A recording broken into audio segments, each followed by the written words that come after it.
José, muchísimas gracias por este ratito de conversa que vamos a tener, este compartir. Bueno, nosotros no somos nada originales, ¿no? Siempre empezamos nuestras entrevistas preguntando quién es la persona que entrevistamos. En este caso, ¿quién es José Manzaneda? Bueno, pues yo soy José Manzaneda, soy un periodista vasco, nacido en Bilbao, formado en la Universidad del País Vasco y solidario con Cuba, con el pueblo cubano, con la lucha del pueblo cubano por su autodeterminación, su soberanía, en su lucha también por la construcción de una sociedad más justa, y un activista en contra del bloqueo y de la guerra que sufre este pueblo precisamente por su determinación de construir un país diferente, ¿no? También he sido durante una serie de años el presidente de la Asociación Vasca de Amistad con Cuba, Euskadi Cuba. Después, dejada esta responsabilidad, pues empecé con la parte de comunicación de esta asociación y un buen día, en el año 2007, creamos en esta asociación vasca de solidaridad un proyecto comunicativo que es Cuba Información. Soy el coordinador de Cuba Información, que aunque nace en una asociación concreta, en el País Vasco, en Euskal Herria, en la ciudad de Bilbao, en la asociación Euskadi Cuba, desde el primer momento queríamos que fuera una herramienta de todo el movimiento de solidaridad con Cuba, o al menos de aquella parte del mundo donde se organiza este movimiento de solidaridad que se comunicara en idioma castellano, ¿no? En idioma español. Desde ese momento se trató de que el medio no fuera un órgano de expresión de una asociación concreta, en este caso de la creadora de Euskadi Cuba, sino que fuera una herramienta común.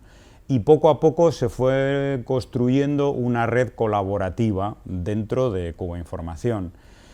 Con la participación, y así ha sido a lo largo de estos más de 15 años, yo diría que centenares de personas, unas procedentes del movimiento de solidaridad, de las asociaciones de solidaridad y de amistad con Cuba, que son 2000 en el mundo, otras personas procedentes de asociaciones de la emigración cubana patriótica, cubanas y cubanos que luchan por su país y que no responden a ese cliché mediático del supuesto exilio cubano, y luego también otras personas, vamos a decir, independientes o no organizadas, que han colaborado y que siguen colaborando desde su casa, ¿no? Editando vídeos, redactando noticias, transcribiendo entrevistas para luego ser publicadas en papel, etcétera, etcétera, etcétera. Hay muchas tareas, ¿no? dentro de Cuba Información, que digo, es una red colaborativa internacional en la que hay un pequeño grupo central, pero muy pequeño,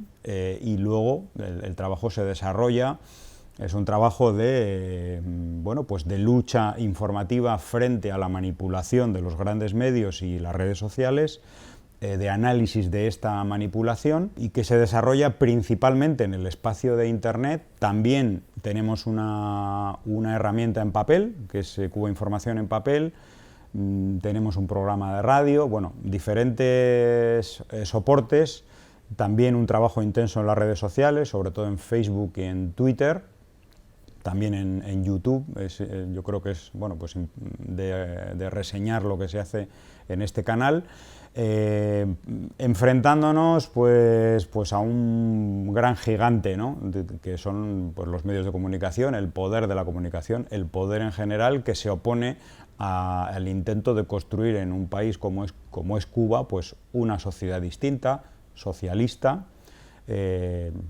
pero que precisamente por eso sufre una guerra en todos los frentes, ¿no? El económico, el político, el diplomático, el económico, etcétera. Estos medios de comunicación corporativos, ¿no? que de alguna manera han posicionado al mundo una Cuba que no es la Cuba que se ve desde Cuba Información. Cuéntanos esta mirada, cuéntanos el papel de estos medios, qué es lo que quieren. Ha señalado que de alguna manera bloquear la posibilidad del socialismo, cuáles son sus intereses y cuál es digamos, la dominación que ejercen, que llegan a ejercer. Cuba significa un intento de construcción de una sociedad distinta y un intento, además, de construir soberanía en un pequeño país, ¿no? Frente a este intento muy rebelde, que lleva, por ejemplo, el triunfo de una revolución, ¿no? En el año 1959, es decir, se produce una revolución, hay un proceso político que llega al poder, que conquista el poder político. Inmediatamente, desde el imperialismo estadounidense, desde el gobierno de Estados Unidos, todo su complejo militar, de inteligencia, económico, se pone enfrente de este proyecto y trata de destruirlo, ¿no? Y ahí están una serie de memorándums desclasificados que así lo prueban, ¿no? Matar por hambre y enfermedad a un pueblo o a parte de este pueblo para que se rebele contra ese gobierno. Eso sigue exactamente igual hoy, 60 años o más de 60 años después, con características específicas en los últimos años, incluso de mayor intensidad. Y en esta guerra contra este intento de construir una alternativa socialista en un pequeño país del llamado Tercer Mundo, en esta guerra o a esta guerra se han sumado pues, otros actores, no solamente el propio gobierno de Estados Unidos, sino pues las derechas internacionales, otros gobiernos aliados del gobierno de Estados Unidos, bien en Europa, bien en América Latina, etc. Sería muy largo contar toda la historia de agresiones contra la Revolución Cubana, pero si aterrizamos un poco en la actualidad, vemos que esta guerra sigue siendo, como al comienzo, una guerra multifacética, económica, es decir, destruir las condiciones de vida de la población para que se rebele contra ese gobierno y lo destruya y lo derribe, y a su vez una guerra comunicacional, psicológica, que en los primeros momentos, en los años 60, significaba estaciones de radio, significaba distribuir mentiras o rumores en la población cubana para crear zozobra, y hoy significa pues un bombardeo comunicacional en redes sociales que llega, además, en los últimos años, de una manera directa a la población cubana de dentro del país, ¿no? Porque si bien los medios de comunicación y todos los canales de comunicación de esta guerra psicológica y comunicacional durante muchos años impactaron sobre todo en la opinión pública internacional, en los últimos años ya el impacto ha sido sobre la población cubana de la isla. Yo creo que la opinión pública internacional está posicionada en contra de la Revolución Cubana, del gobierno cubano y del intento de construir una sociedad distinta en Cuba, precisamente por esa guerra psicológica y mediática. En los últimos años lo que han conseguido es combinar mucho mejor estos dos factores, la guerra económica, es decir, golpear las condiciones de vida de la gente, y por otro lado la guerra psicológica, echar la culpa al gobierno cubano de estos males que ha creado la guerra económica de los propios Estados Unidos, ¿no? Y lo ha conseguido a través de herramientas que antes no existían, ¿no? Como es pues, el gran poder de Internet y las redes sociales. Hasta hace unos años la penetración de Internet en Cuba era baja, y no era baja porque el gobierno cubano no lo quisiera, sino porque tecnológicamente no se podía. El propio bloqueo de Estados Unidos impedía la conexión, sigue impidiendo la conexión a los cables de fibra óptica que rodean el Caribe y que rodean a Cuba, que hay muchos, pero todos están, o la inmensa mayoría están en manos de empresas de Estados Unidos. Esas empresas, lo quieran o no, no le pueden vender el servicio al gobierno cubano, a ETEXA, a la empresa de telefonía cubana. Hasta que no se trazó o se lanzó un cable de fibra óptica desde Venezuela hasta Santiago de Cuba, no mejoró ostensiblemente Internet. Y después ha sido necesario una inversión muy importante en tecnología dentro de Cuba para que Internet se desarrolle. Posiblemente Cuba sea el país no sé si del mundo, pero desde luego de América Latina, que más ha crecido en los últimos años en el uso y penetración de Internet. Y eso se debe a una apuesta oficial del gobierno, es decir, al contrario de lo que se dice, ¿no? Indudablemente los tanques pensantes y los canales y servicios de inteligencia de Estados Unidos han aprovechado esta situación para invertir muchísimo dinero. Se crea un grupo de tarea de Internet para Cuba, eso lo creó Donald Trump hace unos años, es decir, estamos hablando de centenares de funcionarios trabajando solo para el desarrollo de las redes sociales y para impactar en la guerra psicológica en el pueblo cubano, mientras aplican más de 200 sanciones económicas que son las que impactan en el bolsillo, en los salarios, en las pensiones, en la calidad de vida, en la cantidad y calidad de los productos que llegan a la mesa o a las tiendas de la gente en Cuba. Es decir, el mecanismo de combinación de guerra económica y guerra psicológica sigue igual, pero hoy de manera más intensa, con esto de las redes sociales, la segmentación, el Big Data, que como nunca está impactando en los cerebros, ¿no?, de la gente en Cuba. Hoy en día se habla de la guerra de quinta generación como una guerra al cerebro, es decir, la conquista del cerebro. Bueno, en eso están, y para eso reparten decenas de millones de dólares todos los años a diferentes organizaciones, porque esto al final no lo hacen una serie de funcionarios de la CIA. Ellos lo que hacen es monitorean, ellos entrenan, dirigen, están detrás, evalúan, pero quien realmente hace la tarea son una serie de organizaciones, llamémoslas fundaciones, ONGs o como se quiera llamar, del anticastrismo, ubicadas muchas en Miami, pero otras están en Madrid,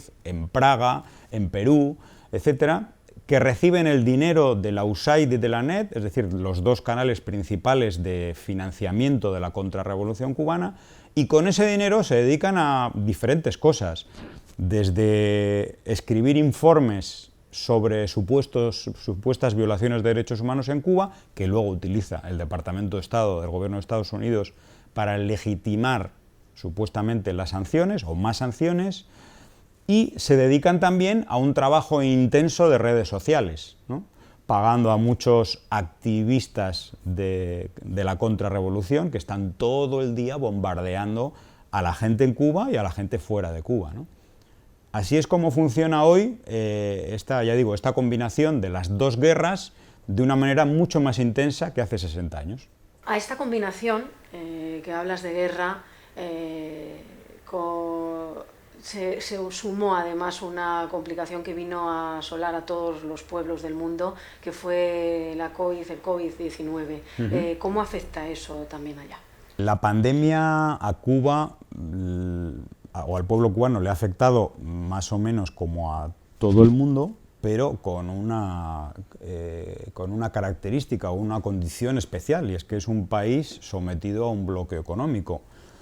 Es un país además muy dependiente del comercio exterior, tiene una economía abierta, vamos a decir, y muy dependiente del turismo. ¿Qué ocurre cuando llega la COVID? Primero, que el gobierno de Donald Trump había aplicado ya un paquete muy intenso de sanciones que no se paró con la COVID, es decir, durante la pandemia aprobó otras 60 sanciones más. Y además de eso, y es un elemento fundamental que yo creo que fue ya el detonante de la situación de crisis económica muy grave que ha existido estos años y que sigue existiendo, que fue la desaparición del turismo, de los ingresos por turismo, ¿no? Estamos hablando que durante 2 años no entró prácticamente un dólar de turismo, y es una de las grandes fuentes de entrada de ingresos al país, de la que depende mucha gente en Cuba, de la que depende una parte del presupuesto nacional. Es decir, estamos hablando de un impacto directo en la crisis de desabastecimiento de productos que se ha producido y que sigue existiendo actualmente en Cuba. Pero no solamente fue el turismo, fue también pues, el cese absoluto de la venta de materias primas que exporta Cuba.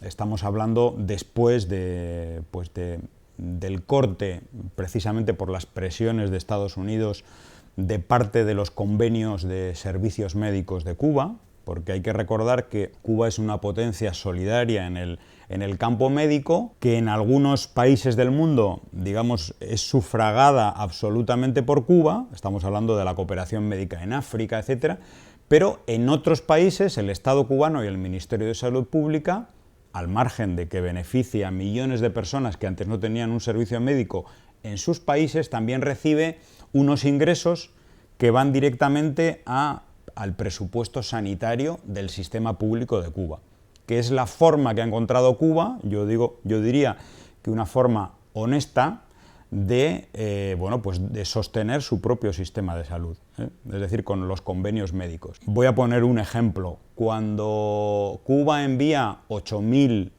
profesionales médicos a Brasil, durante el gobierno de Dilma Rousseff, alcanza un acuerdo con Brasil y con la Organización Panamericana de la Salud. Ese acuerdo significa dotar de derecho a la salud a millones de personas en la Amazonía y en zonas de favelas de varias ciudades de Brasil, afectando positivamente a millones de personas, ¿no? Pero también Cuba recibía un dinero, unos ingresos para su Ministerio de Salud Pública. Con estos ingresos lo que hacía, pues era invertirlo en la salud pública, en los distintos renglones.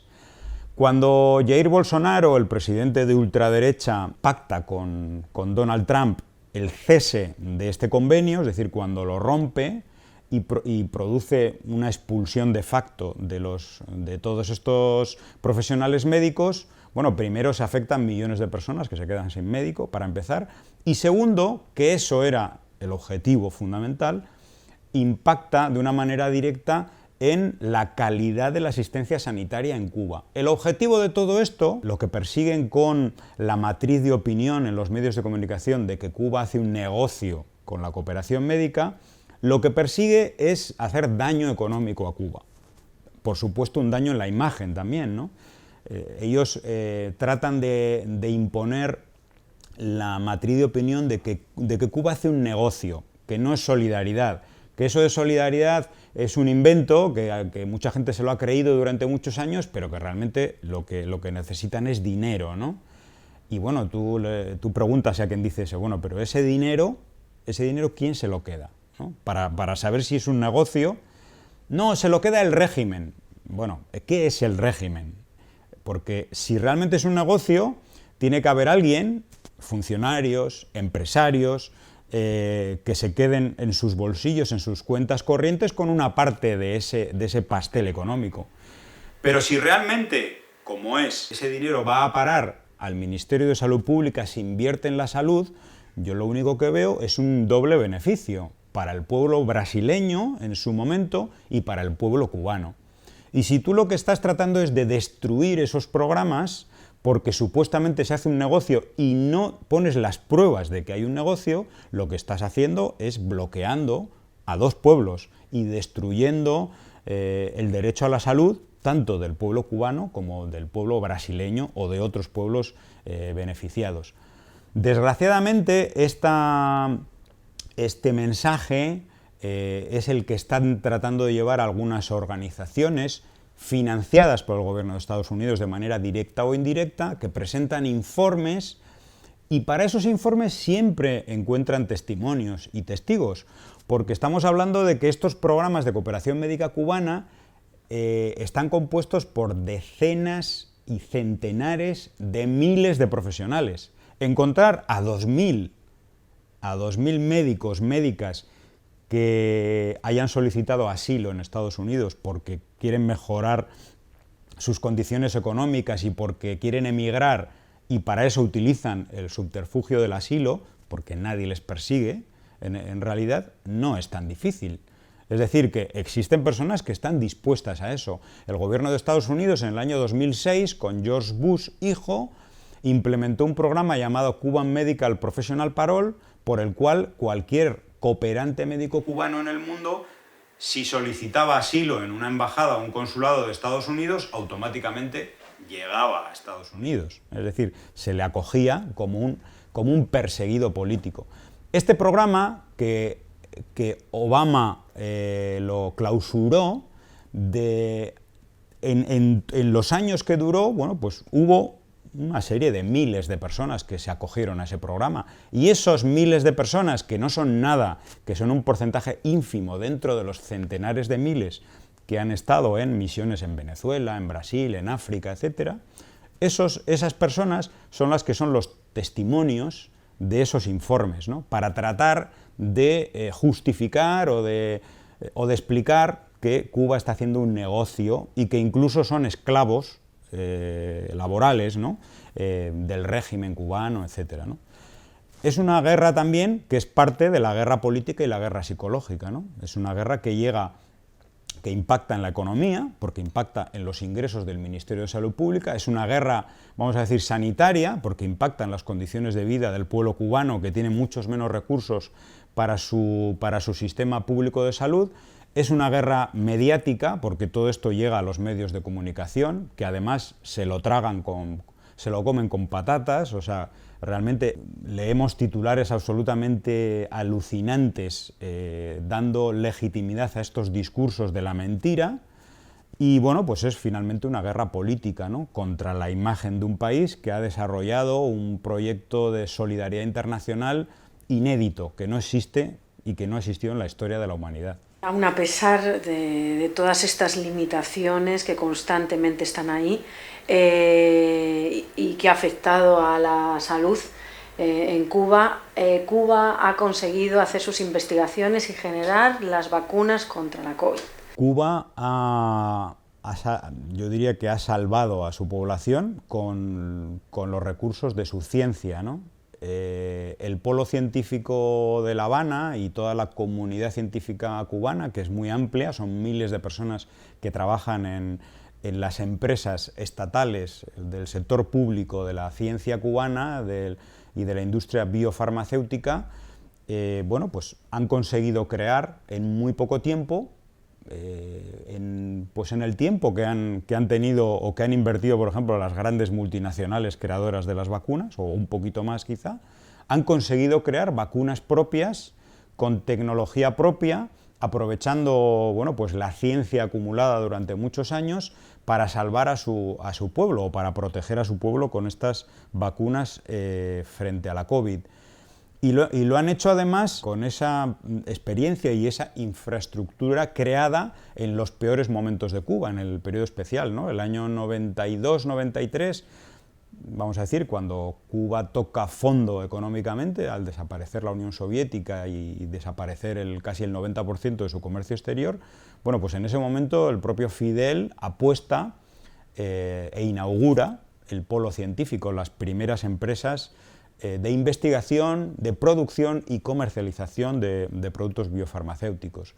Bueno, pues el resultado lo tenemos, o uno de los resultados más brillantes, lo hemos tenido ahora con las vacunas soberanas, las soberanas, porque son varias, Abdala, y ahora, bueno, pues todavía en experimentación la Mambisa, ¿no? Cuba, además, a Cuba no le quedaba otro remedio. Quiero decir que la situación económica era de mucha vulnerabilidad, sin ingresos, con 243 nuevas sanciones, con el bloqueo de siempre, y su comunidad científica fue capaz de crear las vacunas que necesitaba la población cubana sin tener que recurrir a la compra en el mercado internacional de las vacunas, que por muy económicas que lo hubieran supuesto, pues habrían sido, vamos a decir, impagables en el momento que tenía Cuba y bueno, y que sigue teniendo actualmente, muy delicado económicamente, ¿no? De hecho, bueno, pues ha habido durante estos años muchísimas polémicas mediáticas, muchísimos ataques a Cuba, por varias cosas. Primero, porque sus vacunas no funcionaban, porque eran malas. Luego se ha demostrado que tienen una efectividad rotunda, ¿no? Por otro lado, porque exponían a la población cubana a una especie de experimentación masiva. Bueno, ha habido de todo, ¿no? Y además en boca de personas que supuestamente son científicos, nacidos en Cuba, eso sí, que están trabajando en laboratorios, importantes laboratorios fuera del país, cobrando unos sueldos muy elegantes y sustanciosos, pero que estaban dispuestos a hacer la guerra a su propia gente, ¿no? al final se ha demostrado que las vacunas cubanas no solamente han sido eficaces, sino que son de las mejores vacunas contra la COVID en el mundo y que incluso ahora pues, se están exportando, ¿no? Es cierto que con una gran dificultad, porque el mercado está controlado por las grandes farmacéuticas, pero hay una venta de productos a México, por ejemplo, a Irán, a Venezuela, a Vietnam, a Nicaragua, y es posible que en el futuro, bueno, pues se abran otros mercados, vamos a decir, ¿no? Cuando estamos hablando de mercados y estamos hablando de productos médicos, indudablemente nos viene a la cabeza el asunto del negocio, ¿no? Pero es que en el caso de Cuba estamos hablando de un país que todo eso es una inversión pública, es un país que tiene unos valores de solidaridad absolutamente implantados, pero que necesita recursos para pagar su sistema de salud, y precisamente esos recursos pueden proceder en parte de la comercialización, siempre a un precio mucho más honesto, vamos a decir, bueno, la comercialización en otros países, ¿no? El asunto de las vacunas sigue siendo hoy polémico, ¿no? Porque por un lado los medios de comunicación en general, ¿no? Hay algunos que sí, pero muchos siguen o bien hablando mal de las vacunas cubanas o bien silenciando el éxito de un país que en las condiciones económicas y de bloqueo ha podido conseguir este logro absoluto, ¿no? Y luego, bueno, pues por otro lado, siguen personas a través de las redes sociales diciendo que las vacunas cubanas ni siquiera son vacunas, que son candidatos vacunales, etcétera, etcétera. Bueno, yo lo único que veo son los resultados, las estadísticas. Cuba posiblemente es el país más vacunado contra la COVID-19, más protegido, y que además ha tenido a lo largo de toda la evolución de la pandemia las cifras de letalidad, una de las cifras más bajas, ¿no? Que estamos hablando de 4 o 5 veces más bajas que las de Estados Unidos, por ejemplo, y no te voy a decir las de Perú en su momento, que era el país que tenía la mayor letalidad, o Brasil, ¿no? Has comentado, de lo que nos vienes contando, ya has dado algunos aportes, pero ¿qué actores están implicados, aparte de los medios de comunicación, en la injerencia contra Cuba? La injerencia política contra Cuba está capitaneada por el gobierno de Estados Unidos, con toda su maquinaria de servicios de inteligencia, su aparato político, y dentro de ese aparato político hay que resaltar fundamentalmente los senadores y congresistas de origen cubano ubicados en el estado de la Florida. Ese, digamos, es el motor fundamental de la injerencia. Si no existiera esa comunidad de ultraderecha con muchísimo poder económico y político, posiblemente hoy el bloqueo ni existiría. Estamos hablando de que países o gobiernos como los de China o Vietnam no tienen ese problema, es decir, no tienen una pequeña comunidad súper contrarrevolucionaria o contraria al gobierno de sus países que esté haciendo cabildeo constante en el gobierno de Estados Unidos y en todas las instancias políticas del país para que el bloqueo continúe y se incremente su impacto. Pero en el caso de Cuba sí, hay una comunidad absolutamente odiadora, es decir, cuyo trabajo es diseminar el odio contra el gobierno cubano y contra la revolución cubana, y que justifica día y noche el bloqueo, ¿no? El bloqueo que ellos dicen que no es un bloqueo, que es un embargo unilateral, y que ese embargo supuestamente pues realmente no es al pueblo, sino que es al régimen, etc. Y ese discurso tan absurdo porque vemos los impactos del bloqueo, lo repiten papagayos de todo tipo y pelaje en las redes sociales, ¿no? El bloqueo no es un bloqueo, es un embargo. Bueno, entonces, y todo el carácter extraterritorial que tiene el bloqueo, la ley Helms-Burton, las amenazas a las inversiones extranjeras, la persecución de los barcos petroleros que llegan al país, las listas negras de empresas de terceros países que no pueden invertir o hacer negocios en Estados Unidos, o sencillamente empresarios que no pueden entrar a Estados Unidos precisamente por la ley Helms-Burton, los mercados que están cerrados para el níquel cubano, porque el níquel cubano colocado, por ejemplo, en la industria automovilística japonesa no impediría la venta de esos automóviles en Estados Unidos. Es decir, el bloqueo es un embargo, es cierto, es un embargo comercial, pero es una guerra económica, en la cual el embargo es una de las armas de esa guerra.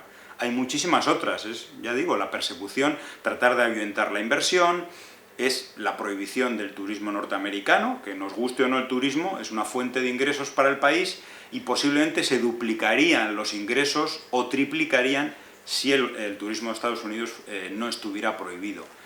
Y muchísimas otras cosas, como, bueno, en los últimos casi 4 o 5 años han estado prohibidas las remesas de la emigración cubana desde Estados Unidos. O sea, eso significa, pues, 1.000 millones al año, o 2.000. O sea, estamos hablando de cantidades muy importantes, y cuando se aprueban esas prohibiciones, que fueron ideadas por ese cerebro maligno llamado Marco Rubio, que es un senador de origen cubano, ni siquiera nacido en Cuba él, sus padres fueron emigrantes económicos, ni siquiera políticos, o sea, ni siquiera pertenecían al antiguo régimen de Batista, pero él luego construyó una historia, una biografía falsa, que se descubrió que era falsa, de que habían sido perseguidos por la revolución, y eso es incierto. Pero bueno, él es vamos a decir, es el magnate de la ultraderecha cubanoamericana, y él fue el que pactó con Donald Trump y le dijo a Donald Trump: si tú quieres mi apoyo para la política interna, sabes que la política hacia Cuba y Venezuela está en mi mano. Y él le presentó la hoja de ruta de todo lo que tenía que hacer contra Cuba. Las 243 medidas que aprueba el gobierno de Donald Trump fueron idea de Marco Rubio. Estamos hablando de Marco Rubio junto con todos los senadores y congresistas neofascistas de Florida, ¿no? Los Lincoln Díaz Balart, Mario Díaz Balart, etcétera, etcétera. Bueno, ahora está María Elvira Salazar, antigua presentadora de CNN. Entonces, vamos a decir que el cerebro de toda la operación de injerencia, en el momento actual, se llama Marco Rubio, son los senadores y congresistas en general de la ultraderecha de Florida, que son los que presionan y hacen lobbying político. Mientras haya un gobierno republicano, lo tienen más fácil. Cuando hay un gobierno demócrata, lo tienen un poco menos fácil, pero también tienen sus colaboradores dentro del Partido Demócrata que están tan a favor del bloqueo como ellos, ¿no? Y luego, pues el Partido Demócrata pues actúa al son de las elecciones. Si realmente necesita apostar por el estado de la Florida porque cree que no lo tiene del todo perdido, pues implementa acciones más duras contra Cuba, ¿no? Cuando la situación está más lejos de la arena electoral, pues puede ser un poco más blando en el sentido de bueno, pues desarrollar algunos programas, incluso convenios con Cuba. Y bueno, y en un momento determinado, desde el Partido Demócrata, el presidente Barack Obama hace unos años dio un paso que fue reconocer el fracaso de la política de palo contra Cuba con el bloqueo, y pasó, digamos, a la política básicamente de la zanahoria, ¿no? De tratar de acercarse al pueblo cubano, el soft power, el convencimiento, y bueno, en aquel momento desde el gobierno cubano se aceptó el reto, ¿no? Se sabía lo que había detrás, pero dijeron, bueno, preferimos que sea así. ¿Queréis potenciar los viajes de estadounidenses a Cuba? Perfecto, si nosotros lo que queremos es que se abra el turismo. ¿No queréis abrir el turismo? Bueno, pues bienvenidos sean los viajes people to people, la apertura de los viajes a todos los aeropuertos, los cruceros, lo que haga falta, bienvenido sea, porque además económicamente le viene bien al país. Aquellos 2 años escasos de inicio de un camino de normalización de relaciones, no supusieron levantar el bloqueo, simplemente supusieron levantar 4 o 5 medidas, pero significaron un alivio económico para Cuba. Y Cuba de alguna manera se puso de moda, ¿no? Y empezaron a llegar las celebrities, llegó un número de estadounidenses que no podían viajar como turistas porque sigue estando prohibido, estaba prohibido también en aquel momento por las leyes del bloqueo, pero se acogían a algunos viajes especiales, educativos, religiosos, etcétera. Y fue mucha gente. Bueno, en aquel momento hubo hasta un concierto de los Rolling Stones, es decir, que Cuba se puso en el mapa, vamos a decir, del Star System de la comunicación internacional y de los medios de comunicación, y parecía en aquel momento que las cosas iban mucho mejor para la gente, porque incluso se mejoró económicamente de manera ostensible. Bueno, luego llegó Donald Trump y sabemos lo que ocurrió, que todo eso no solamente fue hacia atrás, sino que se incrementó el bloqueo. Después llegó la pandemia y la falta absoluta de ingresos por turismo y otros renglones pues significó una crisis rampante de desabastecimiento de productos y de apagones eléctricos y todo lo que hemos podido leer en los medios, que es cierto, y incluso llega un momento en que hay protestas de mucha gente, o de un número importante o desconocido de gente en Cuba contra el gobierno. Hay otros actores en la política de injerencia contra Cuba, que son los partidos de la derecha y de la ultraderecha internacional que conectan con los grupos de la contrarrevolución cubana de Miami y que tratan de colocar a sus actores en otros escenarios tanto de la región, de América Latina, como de Europa. Las subvenciones de la NED y de la USAID, es decir, de entidades gubernamentales o paragubernamentales de Estados Unidos a grupos, vamos a decir, del anticastrismo, llegan también a Europa, y en Madrid tenemos a varios grupos que están subvencionados por el gobierno de Estados Unidos. Uno es el Observatorio Cubano de Derechos Humanos, ¿no?, que está subvencionado no por la USAID o por la NED, sino por las dos. Los dos le financian a este grupo que hace los informes que necesita el gobierno de Estados Unidos para luego legitimar su política de bloqueo. Pero hay muchas otras organizaciones detrás de las cuales está el gobierno de Estados Unidos inyectando su dinero. Y estas organizaciones en Europa tienen influencia también en sectores políticos. Sobre todo son las derechas y ultraderechas, pero también hay sectores de la socialdemocracia que se tragan su discurso, que se tragan sus informes, que se tragan sus mentiras y luego las reproducen, ¿no? Y, por supuesto, tienen una incidencia en los medios de comunicación.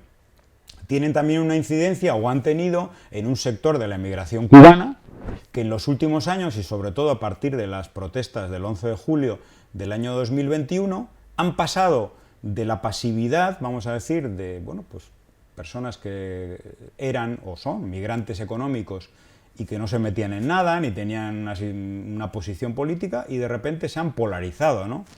Han visto la luz y realmente se han dado cuenta, porque han leído, porque les han dicho, porque las redes sociales les han bombardeado sus cerebros, se han dado cuenta que el problema económico de Cuba y las penurias que pasa la gente o sus familias, resulta que la culpa es del gobierno cubano, ¿no?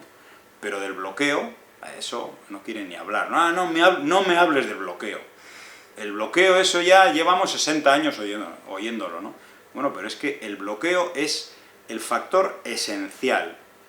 Condiciona la situación económica, condiciona la situación política, condiciona la psicología de todo, condiciona los medios de comunicación, la política comunicacional del país, condiciona las relaciones internacionales, condiciona la emigración, lo condiciona todo. Y sin mencionar el bloqueo, no se puede hablar de la situación de Cuba. ¿Cómo responde ante esta injerencia el gobierno de Cuba y el pueblo cubano? Frente a la injerencia tanto del gobierno de Estados Unidos como de los sectores organizados de la contrarrevolución en Miami, como también frente a la injerencia de los medios de comunicación de muchos países yo diría que contra la soberanía de Cuba, el pueblo cubano sigue organizado. Yo creo que existe una mayoría consciente de dónde está el problema, o el problema principal, ¿no? Porque indudablemente en Cuba también hay problemas internos, eso no se puede negar. Pero el problema fundamental y esencial, que es la guerra económica que tiene el país, que es condicionante de todo lo demás, bueno, pues yo creo que el pueblo cubano es consciente en su gran mayoría de esto. Ahora, sobre todo en los últimos años y a partir de la situación tan dura económica que están sufriendo a partir de las sanciones de Donald Trump y de la pandemia, hay sectores de la población que se han, vamos a decir, situado en contra del gobierno de una manera más clara que antes, ¿no? Yo creo que sí ha habido un impacto muy importante de las redes sociales, del mensaje de guerra comunicacional desde los centros de poder de Estados Unidos y de otros lugares con dinero de Estados Unidos, y que en estos momentos el desafío político es más grande que nunca. Estamos hablando también de que no están las grandes figuras líderes de la revolución, ¿no? Fidel ya hace varios años que no está, Raúl está en una segunda fila. Pero también es cierto que hay un gobierno y hay una presidencia en Cuba que tiene un estilo muy interesante, de contacto muy directo con la gente, que desarrolla una política de comunicación y de relación con el pueblo muy directa, que está constantemente visitando las zonas más difíciles del país, los barrios más desfavorecidos, y además no lo hace como una mera política de comunicación, ¿no? sino que se ve, lo ves en los contenidos de sus conversaciones, en el programa de trabajo que tiene, se ve que va a los problemas que tienen esas comunidades, además con un discurso y con un mensaje número uno, que es la participación, es decir, ustedes son el elemento número uno de la solución de sus propios problemas. Porque el país, en ocasiones o en muchas ocasiones, no tiene posibilidad de resolver muchos problemas de tipo material, económico. Pero hay veces que las propias comunidades son capaces, con los pocos recursos que le puede aportar el Estado, de solucionar muchos más problemas que si esos problemas fueron abordados solo desde una óptica estrictamente gubernamental o burocrática, ¿no? En ese sentido yo creo que está el presidente Miguel Díaz-Canel está imponiendo un estilo de trabajo nuevo, yo diría muy fresco, y de trabajo con la juventud organizada, sin perder para nada pues una línea fundacional de la revolución, que es apoyarse en unas estructuras revolucionarias que a lo mejor algunas de ellas han dejado de funcionar lo bien que lo hacían en su momento, pero que las está tratando de revitalizar, colocando, además, eligiendo a determinadas personas con mucho carisma para ellas. El caso de Gerardo Hernández Nordelo, uno de los 5 héroes cubanos que estuvo 16 años en la cárcel en Estados Unidos, que tiene un amplísimo respaldo, ¿no?, de legitimidad por parte del pueblo, que ahora es quien dirige los comités de defensa de la revolución, y que tiene un estilo muy parecido, ¿no?, y que está constantemente trabajando en los barrios y llegando a, vamos a decir, al fango, ¿no? En ese sentido hay una respuesta de buscar creatividad, de buscar participación, para que todo no quede en la consigna. No solamente es patria o muerte venceremos, ¿no?, sino que además hay que solucionar los problemas y hay que hacerlo con autoorganización popular, etc. Claro, es cierto que si la situación económica sigue como está, si las cosas no mejoran, la lucha política será aún mucho más desigual, ¿no? Entonces, esperemos que en los próximos años, que en este año y en los siguientes, la situación económica despegue, a pesar del bloqueo. El bloqueo va a seguir, no lo van a quitar, Joe Biden no va a quitar el bloqueo, pero es cierto que puede eliminar algunas de las sanciones impuestas por Donald Trump, de hecho hay algunas que las está tratando de suavizar, y aprovechando esa, vamos a decir, flexibilización, aunque sea mínima, más los cambios económicos en el modelo que son necesarios y que ya fueron aprobados en su momento, pero que caminan a un ritmo muy lento, más las nuevas oportunidades que pueda existir, más la apertura de, bueno, pues de los canales de ingreso económico que se cerraron con la pandemia, con todo eso la situación mejore. Y además de eso, bueno, pues que se produzcan las transformaciones sociales y económicas revolucionarias que necesita el país, ¿no? Precisamente para mejorar las condiciones de vida de la gente y también para mejorar la propia legitimidad del proceso revolucionario, ¿no? Que yo siempre digo, nosotros no pintamos de color de rosa a Cuba, no solamente porque la situación económica sea mala, sino porque tampoco todas las cosas de Cuba han sido exitosas, ni funcionan bien, ni todos los dirigentes son buenos dirigentes, hay muchas contradicciones en la sociedad cubana. Hay que decirlo, si no existiera el bloqueo, existiría también menos corrupción, pero eso no, pero porque exista bloqueo, la lucha contra la corrupción tiene que seguir igual. Es decir, que no justifica la corrupción el que exista el bloqueo, a pesar de que las carencias que proceden, cuyo origen está en el bloqueo, generan corrupción, ¿no? Bueno, quiero decir que en ese caldo de contradicciones en Cuba, que están muy condicionadas por la situación de escasez económica provocada en una buena parte por el bloqueo, en ese mar de contradicciones, pues también hay una serie de luces, digamos, que apuntan a un fortalecimiento de estructuras, digamos, de justicia social y digamos, del concepto original de la revolución, que es lo que de alguna manera a quienes apoyamos a Cuba pues nos dan un poco más de esperanza, ¿no? Nos gustaría, José, que nos hablases de esas respuestas organizativas que aunan redes sociales con movilización. Me estoy refiriendo a Pañuelos Rojos, La Manigua. En los últimos años han surgido algunas experiencias revolucionarias o de organización, sobre todo de la juventud cubana, yo no diría al margen, sino de manera complementaria a las estructuras institucionalizadas políticas de la juventud cubana, ¿no? Que además, yo diría que se ha conseguido de una manera, por hablar en positivo, se ha conseguido conjugar ambas, ¿no? La juventud comunista cubana, que tiene un papel en el proceso revolucionario, bueno, ha sabido trabajar de manera conjunta y orgánica con otras experiencias de organización que han surgido en los últimos años. Cuando digo últimos años, digo en los 2 últimos años, prácticamente en la pandemia o al final de la pandemia, ¿no? Son colectivos, por llamarlos de alguna manera, ni siquiera son colectivos, sino son iniciativas como los Pañuelos Rojos, La Manigua, la Comuna. La Comuna agruparía, vamos a decir, a todas ellas, ¿no?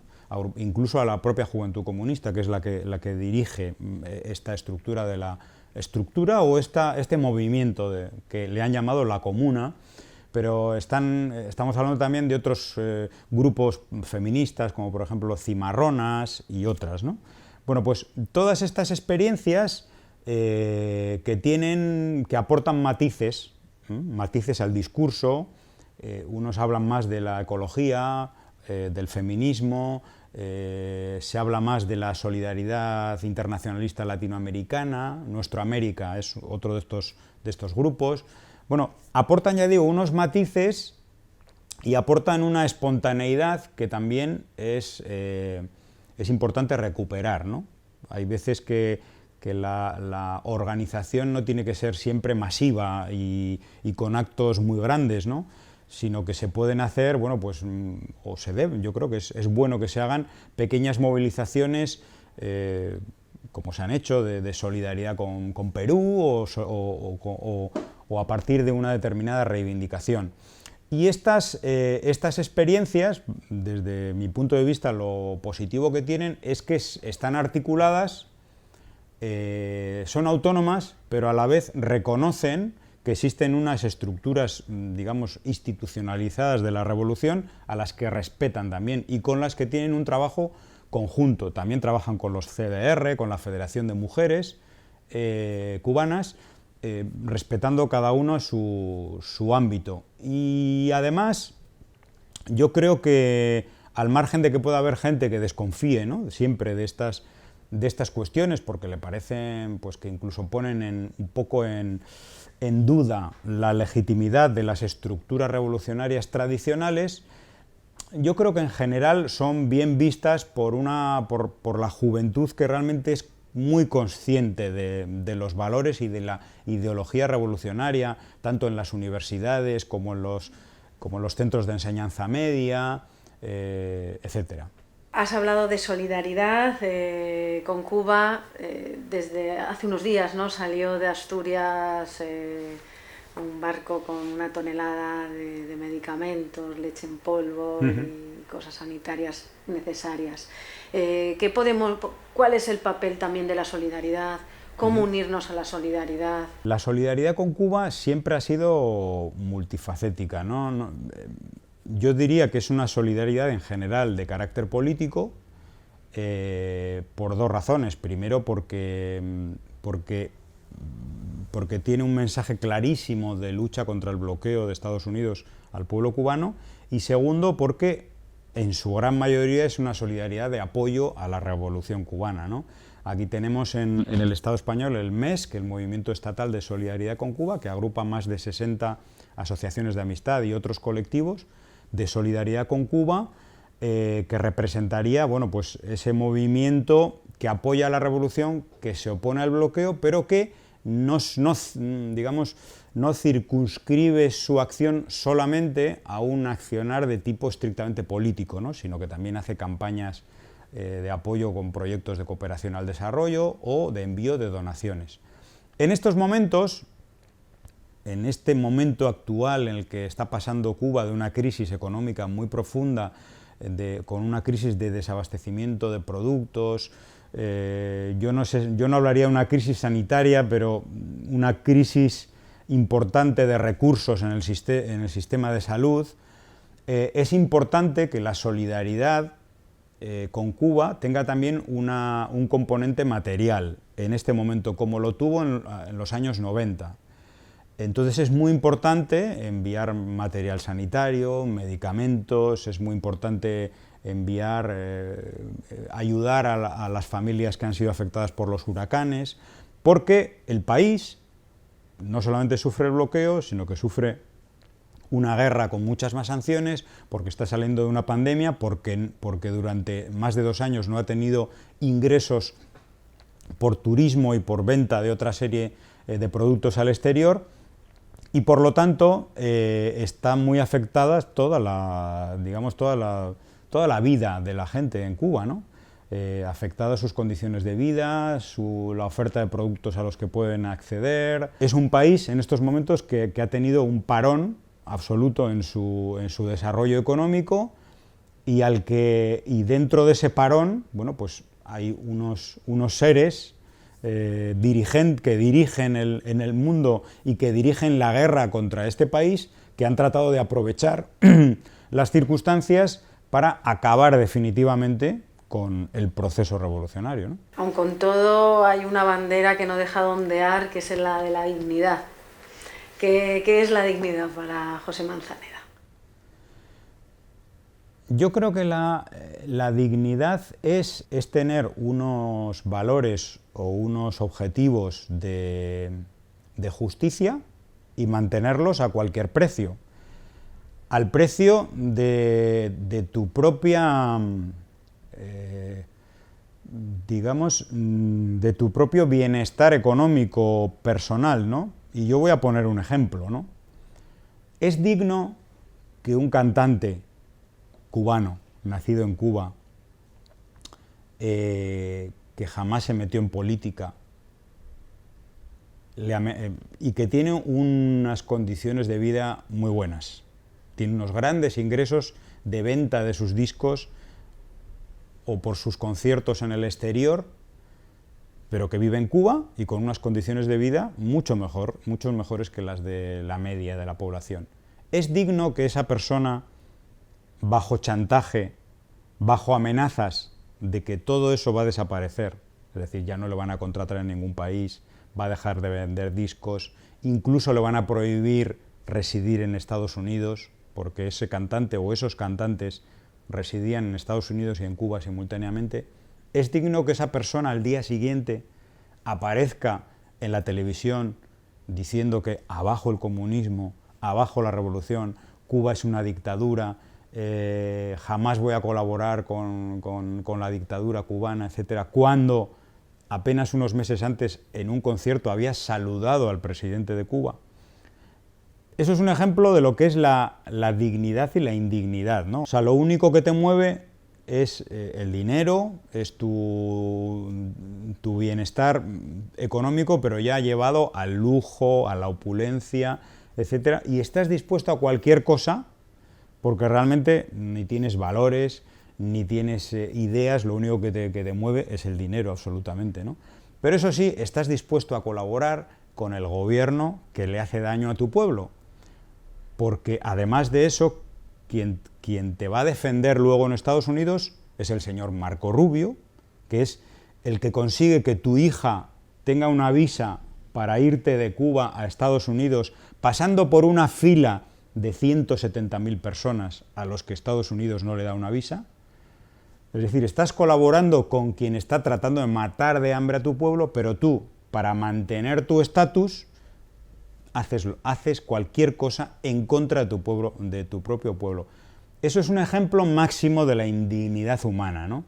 Y eso se llama Gente de Zona, que es un grupo, es un dúo, en su momento, bueno, sigue siendo popular en Cuba, su música, etc. Digamos, la dignidad, que es lo que simboliza Cuba en el mundo, es que un país que lucha por la justicia social para sí mismo y para el mundo a través de la solidaridad internacional se mantiene firme frente a alguien que le está constantemente amenazando, que está cercenando sus posibilidades de desarrollo económico, que le está bloqueando económicamente, pero se mantiene firme. Eso es la dignidad. Si Cuba un buen día decidiera claudicar, es decir, perder su dignidad y decir, bueno, no, ahora voy a hacer lo que tú quieres, voy a implantar un sistema político como el que tú tienes y voy a implantar un sistema económico como el que tú quieres y además voy a dar la vuelta a la historia, vamos a volver 60 y pico años atrás, todo esto va a seguir siendo de las compañías de Estados Unidos, etcétera, etcétera, etcétera. Pues bueno, ahí estaríamos hablando de la indignidad, ¿no?, de un proceso. Pero esto es una ficción, ¿no? Porque Cuba representa lo contrario, y claro, esa dignidad es la que desemboca o la que genera solidaridad internacional. Genera también odio, genera antagonismo, porque es complicado para mucha gente que está acostumbrada a la indignidad, a vivir en un sistema indigno, en el que a través del chantaje y la amenaza la gente cambia de posición constantemente. Eso lo vemos en el trabajo, en el periodismo, lo vemos en las relaciones humanas, en la política. Pues entonces, claro, hay mucha gente que justifica que Cuba o que Gente de Zona o que un cantante haga lo que hace Gente de Zona, o que justifica que un determinado gobierno, como el de Lenín Moreno en Ecuador, de la noche a la mañana cambie de política y se alíe a los Estados Unidos, es decir, que ceda al chantaje y la amenaza. Es cierto que todo eso despierta a Cuba porque hay un caldo de cultivo, una opinión pública y una psiquis colectiva de culto a la indignidad, yo diría, pero también hay mucha otra gente que admira la dignidad y la valentía de Cuba y del pueblo cubano, o al menos de una gran parte del pueblo cubano, porque también es cierto que hay una pequeña parte del pueblo cubano que cede a este chantaje, ¿no?, y que se ha cansado, y que ha tirado la toalla. Y cuando hablamos de estas cuestiones, a mí me gusta decir, que yo valoro que quien se canse lo diga. O sea, es decir, yo he tirado la toalla, yo me he cansado, yo no aguanto más y esto tiene que cambiar, le tenemos que dar la razón a quien nos está bloqueando. Pero lo que no se puede consentir es que nos traten de engañar y decir que el bloqueo no existe, que la guerra de Estados Unidos es un cuento, que realmente todo es un problema interno de mala organización, de que el modelo, de que el comunismo, como llaman, que no es un comunismo, es un intento de construir el socialismo en tiempos de guerra, que no funciona, etc. Es decir, no me trates de engañar. Tú dime, hemos claudicado y no hay manera de salir de esta situación que no sea claudicar. Bueno, vamos a entendernos entonces, vamos a dialogar sobre la verdad y no sobre una ficción y sobre una mentira, ¿no? Pero yo creo que hay una parte muy importante del pueblo cubano que todavía, bueno, vive con la esperanza, con la esperanza de que las cosas cambien y de que en esta lucha tan despiadada, pues finalmente haya una victoria, ¿no? Imaginemos, o sea, obviamente hacer tabla rasa de Cuba es muy difícil con los medios de comunicación y demás, porque estamos pensando cómo contar Cuba a las nuevas generaciones. Imaginemos que esas personas no saben nada, que es una tabla rasa. ¿Cómo contaríamos Cuba a nuevas generaciones acá, hoy, y qué ha sido y cuál es su proyecto? Bueno, Cuba es un país donde se hizo una revolución para beneficiar a las capas más pobres de la población. Había una situación de inmensa pobreza en el país, sobre todo en el campo, la población campesina. Se hace una revolución para beneficiar a la inmensa mayoría de la población explotada y empobrecida. Se toman, digamos, un camino de construcción del socialismo y se hacen una serie de reformas que hacen daño a los intereses o a las élites económicas. Esas élites económicas, una buena parte estaban en Estados Unidos, eran compañías de Estados Unidos. A partir de ahí, el gobierno de Estados Unidos empieza una guerra contra la Revolución Cubana para tratar de, digamos, de matar por hambre a través de un bloqueo económico, pero Cuba en esos años consigue el apoyo económico y político de otra superpotencia que existía, que era la Unión Soviética. Y durante varias décadas la Revolución Cubana siguió adelante y desarrolló, en el contexto de un país pobre de lo que se llama el tercer mundo, construyó una sociedad pues bastante equitativa, donde el derecho a la salud, a la educación gratuita, a la cultura, al deporte, pues tenían un nivel muy importante, ya digo siempre, comparativamente con todo el contexto de Centroamérica y Caribe. Cuando desaparece la Unión Soviética, el bloqueo de Estados Unidos arrecia y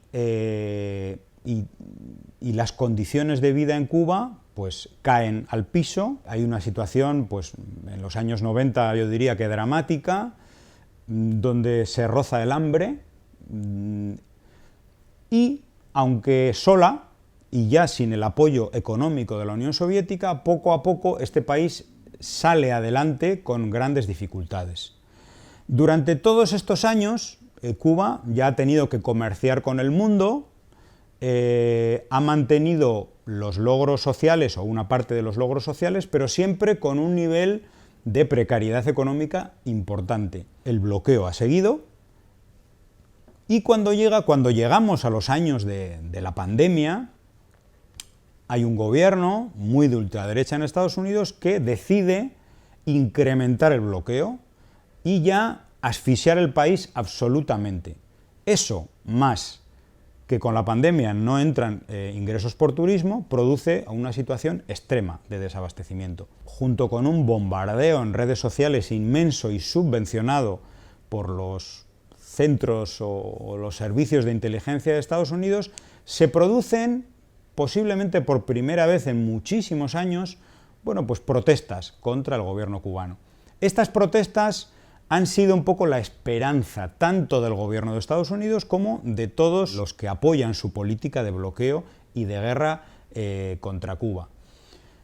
El bloqueo es el elemento esencial para explicar la situación de crisis económica de Cuba y también el elemento que sirve para explicar por qué Cuba tiene tanta solidaridad internacional. Es decir, hay mucha gente en el mundo que sigue apoyando a Cuba y que sigue denunciando este bloqueo, que es un bloqueo además que no es que lo denuncie Cuba, sino que lo denuncian 185 gobiernos, ni siquiera los pueblos, 185 gobiernos de todo signo en el mundo, en Naciones Unidas todos los años, contra dos, que son Estados Unidos e Israel. Lo que pide la comunidad internacional y la gente de buena voluntad en el mundo es que se acabe el bloqueo, porque sin el bloqueo Cuba sería un país que, dentro de las condiciones de un país pobre en recursos, sería otro país completamente distinto. Ha demostrado que puede construir una serie de derechos sociales y mantenerlos en educación, cultura, salud, etcétera,